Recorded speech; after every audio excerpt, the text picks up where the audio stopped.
ಎಲ್ಲರಿಗೂ ನಮಸ್ಕಾರ. ಓ ಮಹಾದೇವಿ ಛದ್ಮೇಶ್ವರಪತಿ ಜಮಹಿತನ್ನೋ ಐಶ್ವರ್ಯಲಕ್ಷ್ಮಿ ಪ್ರಚೋದಿಲ್ಲ. ನಮಸ್ಕಾರ. ಇವತ್ತಿನ ವಿಶೇಷ ಸಂಚಿಕೆಗಳ ಅನೇಕ ವಿಚಾರಗಳನ್ನ ನಾವು ತಿಳ್ಕೊಳ್ಳೋಣ. ಮೊದಲನೇದಾಗಿ ಸಿಕ್ಕಾಬಟ್ಟೆ ವಿಪರೀತ ಖರ್ಚಾಗ್ತಾಯಿತ್ತು ಅಂತಂದರೆ ನೀವು ಒಂದು ತಂತ್ರವನ್ನು ಮಾಡಿ ₹1 ನಿಮಗೆ ಖರ್ಚಾಗಲ್ಲ, ಗೊತ್ತಲ್ಲ? ಅದೇನು ತಂತ್ರ ಅಂತ ತಿಳಿಸ್ಕೊಡ್ತೇನೆ. ಅದಕ್ಕೆ ನಮ್ಮ ಚಾನಲ್ ವಿನಯ್ ಯೋಗಿ ಗುರುಜಿ ಅಂತ ಯೂಟ್ಯೂಬ್ ಚಾನಲ್ ಲೈಕ್ ಮಾಡಿ, ಸಬ್ಸ್ಕ್ರೈಬ್ ಆಗಿ, ಮತ್ತು ಬೆಲ್ ಬಟನ್ನ ಒತ್ತಿ, ಮತ್ತು ಫೇಸ್ಬುಕ್ ಇನ್ಸ್ಟಾಗ್ರಾಮ್ ಕೂಡ ಲೈಕ್ ಮಾಡಿ, ಶೇರ್ ಮಾಡಿ, ಮತ್ತು ಫಾಲೋವನ್ನು ಮಾಡಿಕೊಳ್ಳಿ. ಈ ಒಂದು ತಂತ್ರವನ್ನು ಮಾಡಿ ನಾನು ಹೇಳ್ದಂಗೆ ಮಾಡಿ ನಿಮಗೆ ₹1 ಕೂಡ ಖರ್ಚಾಗಲ್ಲ, ಗೊತ್ತಾಯ್ತಲ್ಲ? ಏನು ಮಾಡಬೇಕು ಅಂತ ನೋಡಿ. ಖರ್ಚು ಏನಕ್ಕೆ ಆಗುತ್ತೆ? ಭಾಳಷ್ಟು ಜನ ಹೇಳ್ತಾರೆ, ಗುರುಗಳೇ ಸಂಬಳ ತೊಗೋತೀನಿ ಗುರುಜಿ, ಒಂದು 60-70 ಸಾವಿರ ರೂಪಾಯಿ ತೊಗೋತೀನಿ, ಎಷ್ಟು 15 ದಿನ 19ನೇ ದಿನ 20ನೇ ದಿನ ಅದನ್ನು ₹1 ಇರಲ್ಲ ಗುರುಗಳೇ. ನೋಡಿ, ಇವತ್ತು 30ನೇ ತಾರೀಕು, ಇವತ್ತು 2ನೇ ತಾರೀಕು 3ನೇ ತಾರೀಕು ನಾನು ಕಾಫಿಗೆ ಹೊರಟ್ಬಿಟ್ಟೆ. ದುಡ್ಡು ಇದೆಯೋ ಇಲ್ವೋ ಅಂತ ಸದ್ಯ ₹100 ಇತ್ತು ಅಂದರೆ ಕಾಫಿ ಕುಡಿಯೋಕ್ಕೂ ದುಡ್ಡಿಲ್ಲ, ಅಷ್ಟು ಬೇಗ ಖರ್ಚಾಗ್ಬಿಡ್ತದೆ. ಹೋಗ್ಲಿ, ಒಳ್ಳೇದಕ್ಕೆ ಖರ್ಚಾಗುತ್ತದೆ, ಪರ್ಚೇಸ್ ಮಾಡಿರ್ತಾರೆ ಕೊಂಡ್ಕೊಳ್ಳೋಕ್ಕೆ, ಅದೂ ಇಲ್ಲ. ಯಾವುದಕ್ಕೂ ಖರ್ಚಾಗ್ಬಿಡ್ತದೆ. ಇವ್ರು ಯಾವುದಕ್ಕೆ ಖರ್ಚಾಗುತ್ತೆ ಅಂತ ಗೊತ್ತೇ ಆಗಲ್ಲ. ಅದಕ್ಕೋಸ್ಕರ ಏನು ಮಾಡಬೇಕು ಅಂತ ವಿಪರೀತ ಖರ್ಚು ಅಂದರೆ ಇದು ಏನಕ್ಕೆ ಅಂತಂದರೆ, ದೇಹದಲ್ಲಿ ನೀವು ಕೆಲವು ನೋಡೋಕ್ಕೆ ಎಣದ ಥರ ಇರುತ್ತೆ, ತುಂಬ ಚೆನ್ನಾಗಿ ತಿಂತಾರೆ, ಒಳ್ಳೆ ದೆವ್ವದ ಥರ ತಿಂತಾರೆ, ಬಟ್ ಎಣದ ಥರ ಇರ್ತಾರೆ. ಆನೆ ಥರ ತಿಂತಾರೆ, ಬಟ್ ನೋಡೋಕ್ಕೆ ಎಣೆ ಥರ ಇರ್ತಾರೆ. ಕಾರಣ ಏನಕ್ಕೆ? ಅವರ ದೇಹದಲ್ಲಿ ವೀಕ್ನೆಸ್ಸು. ಅವ್ರು ಎಷ್ಟು ತಿಂದರೂ ಫ್ಯಾಟೇ ಬರಲ್ಲ.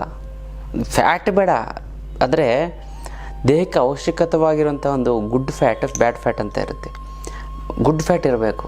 ಯಾಕಂದರೆ ಹುಷಾರು ತಪ್ಪಿದಾಗ ನೋಡಿ, ದಪ್ಪಗಿರುವಂಥವ್ರು ಹುಷಾರು ತಪ್ಪಿದಾಗ ತಡ್ಕೊಬಿಡ್ತಾರೆ. ಆದರೆ ತುಂಬ ವೀಕ್ ಆಗಿರುವಂಥವ್ರು ಹುಷಾರು ತಪ್ಪಿತು ಅಂತ ಮಲಗೇ ಬಿಡ್ತಾರೆ ಅವರು. ಯಾಕೆ ಅಂತ ದೇಹದಲ್ಲಿರುವಂಥ ನ್ಯೂನ್ಯತೆ, ನೆಗೆಟಿವ್ಸ್, ಗೊತ್ತಾಗಲ್ಲ? ಅದಕ್ಕೋಸ್ಕರ ನೀವು ಏನು ಮಾಡಬೇಕು ಅಂತ, ಅವಶ್ಯಕತೆಗಿಂತ ಹೆಚ್ಚು ಖರ್ಚಾಗ್ತಾಯಿತ್ತು ಅಂತಂದರೆ ನೀವು ಈ ಒಂದು ತಂತ್ರವನ್ನು ಮಾಡ್ಕೊಳ್ಳಿ. ಏನು ಆ ತಂತ್ರ ಅಂತ ನೋಡಿ. ಈ ಲಕ್ಷ್ಮಿಯನ್ನು ಆರಾಧನೆ ಮಾಡ್ತಿರಲ್ಲ, ಸಾಕ್ಷಾತ್ ಲಕ್ಷ್ಮೀ ದೇವಿ ಅದಲ್ಲ, ಆ ಲಕ್ಷ್ಮಿಯನ್ನು ಕೇಳ್ಕೊಳ್ಳಿ.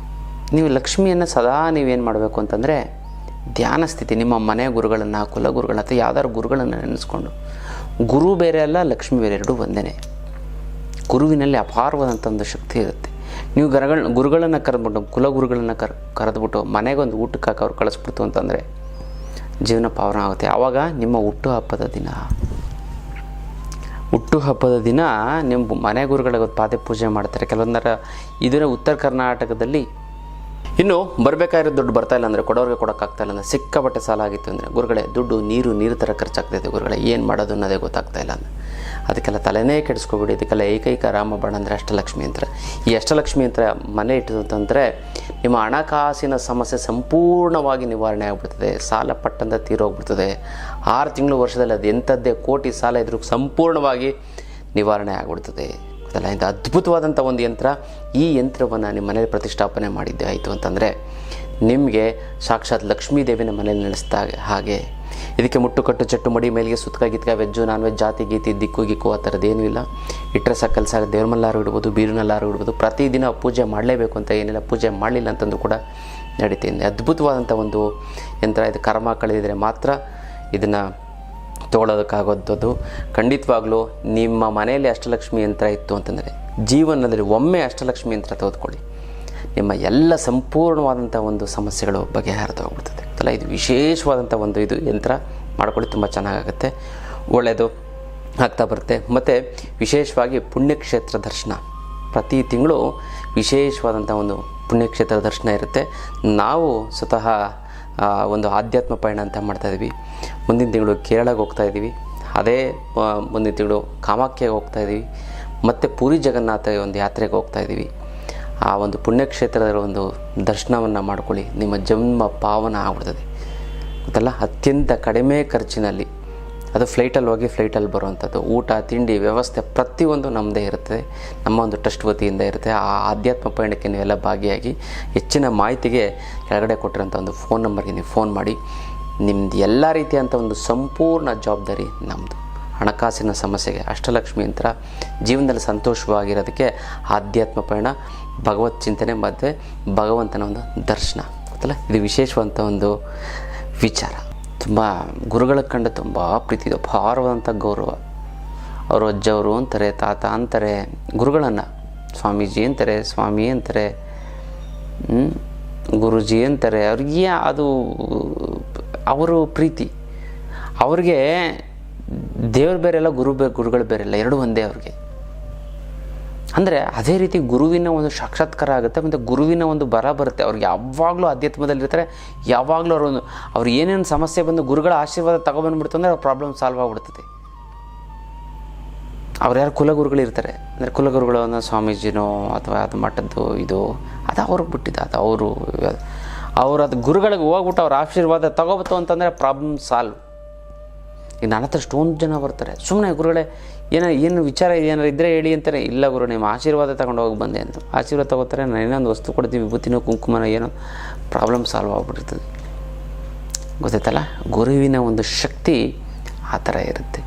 ಅದಕ್ಕೋಸ್ಕರ ನೀವೇನು ಮಾಡಬೇಕು ಅಂತಂದರೆ, ಈ ಖರ್ಚು ಜಾಸ್ತಿ ಆಗಬೇಕು ಅಂದರೆ ಫಸ್ಟ್ ಅದನ್ನು ಬರೆದಿಡಬೇಕು. ನೀವು ಮೂಲವಾಗಿ ಬರೆದು ನೀವೊಂದು ಪುಸ್ತಕದಲ್ಲಿ ನೀವೆಲ್ಲ ಬರೆದಿಡಬೇಕು ಗೊತ್ತಲ್ಲ. ಈ ಪುಸ್ತಕದಲ್ಲಿ ಬರೆದು ಇಟ್ಟು ನೀವು ಎಲ್ಲೆಲ್ಲಿ ಖರ್ಚಾಗ್ತಾಯಿದೆ, ಇವತ್ತು ಎಷ್ಟು ಖರ್ಚಾಗಿದೆ, ನಾಳೆ ಎಷ್ಟು ಖರ್ಚಾಗುತ್ತೆ ಅದನ್ನು ಕೂಡ ಬರೀಬೇಕು. ಚಾಣಕ್ಯ ಅದನ್ನೇ ಹೇಳೋಂಥದ್ದು. ಚಾಣಕ್ಯ ಫಸ್ಟ್ ಏನು ಮಾಡ್ತೀನಿ ಅಂತಂದರೆ, ಫಸ್ಟ್ ನಾನು ಸೋತ್ರೆ ಏನು ಮಾಡಬೇಕು ಅಂತ ಒಂದು ಯಾವುದಾದ್ರು ಒಂದು ಯುದ್ಧ ಗೆಲ್ಲಬೇಕು, ಫಸ್ಟ್ ನಾನು ಸೋತ್ರೆ ಏನು ಮಾಡಬೇಕು ಅಂತ ಫಸ್ಟು ಅದನ್ನು ಪ್ಲ್ಯಾನ್ ಮಾಡ್ತೀನಂತೆ. ಅದನ್ನೆಲ್ಲ ರೆಡಿ ಮಾಡಿಕೊಂಡು ಆಮೇಲೆ ಇವರು ಯುದ್ಧಕ್ಕೆ ಹೋಗ್ತಿದ್ರಂತೆ. ಅಂದರೆ ಎಲ್ಲಿ ತೊಂದರೆ ಆಗುತ್ತೆ, ಎಲ್ಲಿ ನಮ್ಮ ವೀಕ್ನೆಸ್ ಇದೆ ಅದನ್ನು ಸ್ಟ್ರಾಂಗ್ ಮಾಡ್ತಾ ಇದ್ದಾರಂತೆ ಅವರು. ಈಗ ಬಿಸ್ನೆಸ್ ಲಾಸ್ ಆಗಿಬಿಡ್ತು ಅಂದರೆ ಏನು ಮಾಡಬೇಕು, ಫಸ್ಟ್ ಅದನ್ನು ರೆಡಿ ಮಾಡ್ಕೋದು. ಆವಾಗ ಬಿಸ್ನೆಸ್ ಲಾಸ್ ಆದರೂ ಇನ್ನೊಂದು ರೆಡಿ ಇರ್ತದೆ, ಇನ್ನೊಂದು ಬಿಸ್ನೆಸ್ ರೆಡಿ ಇರ್ತದೆ. ಈಗ ಇನ್ನೊಂದು ಕಾರ್ ಕೆಟ್ಟೋದು, ಇನ್ನೊಂದು ಕಾರ್ ರೆಡಿ ಇರ್ತದೆ, ಅದೆಲ್ಲ ಹೋಗ್ತಾರೆ, ಬಟ್ ಕೆಲಸ ರೀಚ್ ಆಗುತ್ತೆ. ಅದೇ ರೀತಿ ಯುದ್ಧ ಸೋತೋಯ್ತು ಅಂತಂದ್ರೆ ಏನು ಮಾಡಬೇಕು, ರಾಜತಾಂತ್ರಿಕಗಳನ್ನು ಉಪಯೋಗಿಸ್ಕೊಂಡು ಅವ್ರೇನು ಮಾಡಿ ಆಯಿತು ನಿಮ್ಮ ಶರಣಾಗತಿ ಒಂತೆ ಅಂತ ಹೇಳಿ ಒಳೊಳಗೆ ಇದು ಮಾಡಿ ಮತ್ತೆ ಆ ಜನ ಗೆದ್ಕೋತಾ ಇದ್ದಾರಂತೆ. ಅದು ಎರಡನೇ ಪ್ಲ್ಯಾನ್. ಅದು ಫಸ್ಟ್ ಪ್ಲ್ಯಾನ್ ಇದು. ಅಂದರೆ ಸೋಲೆ ಇಲ್ಲ ಅವ್ರಿಗೆ, ಬಟ್ ಇದು ಸೋಲಂಗೆ ಕಾಣುತ್ತಷ್ಟೇ ಗೊತ್ತಲ್ಲ. ಖರ್ಚು ಹೆಚ್ಚಾಗ್ತು ಅಂತಂದರೆ ನೀವು ಮಂಗಳಮುಖಿಯರ ಹತ್ರ ನೀವೇನು ಮಾಡಬೇಕು, ಒಂದು ರೂಪಾಯಿ ಕಾಯಿನನ್ನು ತೊಗೋಬೇಕು ಗೊತ್ತಲ್ಲ. 10 ರೂಪಾಯಿ ಕೊಟ್ಟರೆ 1 ರೂಪಾಯಿ ಕಾಯಿನ್ ಕೊಡ್ತಾರೆ, ಇಲ್ಲ ಅಂತಲ್ಲ ಗೊತ್ತಲ್ಲ. ಆ ಕಾಯಿನ್ನ ಅದು ವೆರಿ ಪವರ್ಫುಲ್.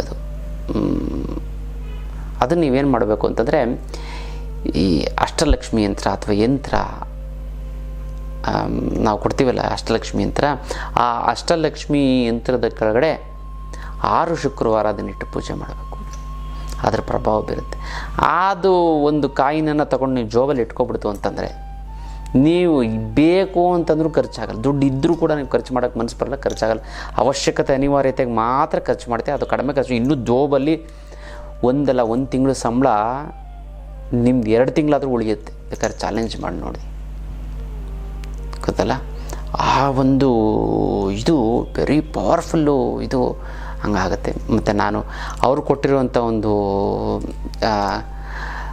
ನಾನು ಹೇಳುವಂಥ ತಂತ್ರ, ಅವ್ರು ಕೊಟ್ಟಿರ್ತಾರೆ ಒಂದು ಕಾಯಿನ್ನು, ಅದೇ ಯಂತ್ರ ರೂಪ, ಮತ್ತು ನಾನು ಕೊಟ್ಟಿರುವಂಥ ಒಂದು ಅಷ್ಟಲಕ್ಷ್ಮಿ ಯಂತ್ರ, ಇವೆರಡು ಏನಾಗುತ್ತೆ ಒಂದಕ್ಕೊಂದು ಕನೆಕ್ಟ್ ಆಗುತ್ತೆ. ಈಗ ನಮ್ಮ ಅಷ್ಟಲಕ್ಷ್ಮಿ ಯಂತ್ರ ಏನು ಮಾಡ್ತದೆ, ದುಡ್ಡು ಬರಂಗೆ ಮಾಡ್ತದೆ. ಬಟ್ ನೀವು ಎಲ್ತೆ ತಗೋ ಖರ್ಚು ಮಾಡಿಬಿಟ್ರೆ ಕೋಟಿ ಬರುತ್ತೆ. ನೀವು ಯಾವುದೋ ಒಂದು ಬಿಸ್ನೆಸ್ ಮಾಡಿ ಲಾಸ್ ಆಗಿಬಿಟ್ಟಿರ್ತು ಅಂತಂದರೆ ಕೋಟಿ ತಂದು ಕೊಡುತ್ತೆ ನಮ್ಮ ಅಷ್ಟಲಕ್ಷ್ಮಿ ಯಂತ್ರ. ನೀವು ಏನೇನೋ ಯೂಸ್ ಮಾಡಿ ವೇಸ್ಟ್ ಮಾಡಿಬಿಟ್ರೆ ಹಾಗೆ ಅದು ಆಗಬಾರ್ದು. ಅದಕ್ಕೋಸ್ಕರ ಖರ್ಚು ಕಡಿಮೆ ಆಗ್ತಾಯಿತ್ತು ಅಂದರೆ ಈ ಸರಳವಾದ ತಂತ್ರವನ್ನು ಮಾಡ್ಕೊಳ್ಳಿ. ಫಸ್ಟ್ ಕ್ಲಾಸ್ ಆಗುತ್ತೆ, ಚೆನ್ನಾಗುತ್ತೆ ಅಲ್ಲ. ಇದು ಅದ್ಭುತವಾದಂಥ ಒಂದು ತಂತ್ರದ ವಿಚಾರ. ಇನ್ನಷ್ಟು ವಿಚಾರ ತಿಳ್ಕೊಳ್ಳೋಣ. ಅದಕ್ಕಿಂತ ಮುಂಚೆ ನೀವೇನು ಮಾಡಬೇಕು ಅಂತಂದರೆ, ನಾನು ಸಂಕಲ್ಪ ಮಾಡ್ತೀನಿ, ನಿಮ್ಮ ಹೆಸರು ನೀವು ಕಮೆಂಟ್ ಮಾಡಿ ಕಳಿಸಿ. ಓಂ ಐಶ್ವರ್ಯ ಲಕ್ಷ್ಮಿಯೇ ನಮಃ ಅಂತ ಕಮೆಂಟ್ ಮಾಡಿ ಕಳಿಸಿ. ನಾನು ಸಂಕಲ್ಪವನ್ನು ಮಾಡ್ತೀನಿ, ತಂತ್ರವನ್ನು ಮಾಡಿ ಒಂದಕ್ಕೊಂದು ಸೇರಿ ತುಂಬ ಚೆನ್ನಾಗುತ್ತೆ, ತುಂಬ ಒಳ್ಳೆಯದಾಗ್ತಾ ಬರುತ್ತೆ ಗೊತ್ತಲ್ಲ. ಇದು ವಿಶೇಷವಂತಂದು ತಂತ್ರದ ವಿಚಾರ. ಇನ್ನಷ್ಟು ವಿಚಾರ ತಿಳ್ಕೊಳ್ಳೋಣ ಮುಂದಿನ ಸಂಚಿಕೆಯಲ್ಲಿ. ಅಲ್ಲಿವರೆಗೂ ನಾನು ವಿಶೇಷವಾಗಿ ಆನ್ಲೈನ್ ಕ್ಲಾಸನ್ನು ಮಾಡ್ತಾಯಿದ್ದೆ. ಯಾವುದು ಅಂತಂದರೆ ಜನ ಮತ್ತು ಹಣ ವಶೀಕರಣ. ಈ ಅದ್ಭುತವಾದಂಥ ಈ ಒಂದು ತಂತ್ರವನ್ನು ತಿಳ್ಕೊತಂದರೆ ನಾನು ಯೂಟ್ಯೂಬಲ್ಲೂ ಕೂಡ ಎಲ್ಲೂ ಹೇಳಿಲ್ಲ. ಈ ಒಂದು ಹಣ ವಶೀಕರಣ, ಜನ ವಶೀಕರಣದ ವಿಚಾರವನ್ನು ತಿಳ್ಕೊತು ಅಂತಂದರೆ ಎಷ್ಟು ಬೇಕಾದ್ರೂ ದುಡ್ಡು ನೀವು ಹುಡ್ಕೊಂಡಾಗಲ್ಲ, ಅದೇ ನಿಮ್ಮನ್ನು ಹುಡ್ಕೊಂಡು ಬರುತ್ತೆ. ಅದಲ್ಲ, ಜನವಶೀಕರಣದ ಕೂಡ ನಾನು ಇದರಲ್ಲಿ ಹೇಳ್ಕೊಡ್ತೀನಿ.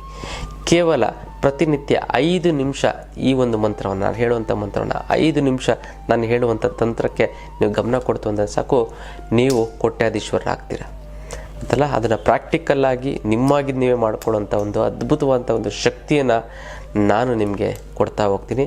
ಆ ಆನ್ಲೈನ್ ಕ್ಲಾಸಿನ ಹೆಚ್ಚಿನ ಮಾಹಿತಿಯನ್ನು ನೀವು ಫೋನ್ ಮಾಡಿ, ಕರೆ ಮಾಡಿ ತಿಳ್ಕೊಳ್ಳಿ. ಇದು ಅದ್ಭುತವಾದಂಥ ಹಣ ಮತ್ತು ಜನವಶೀಕರಣದ ಒಂದು ಆನ್ಲೈನ್ ಕ್ಲಾಸ್.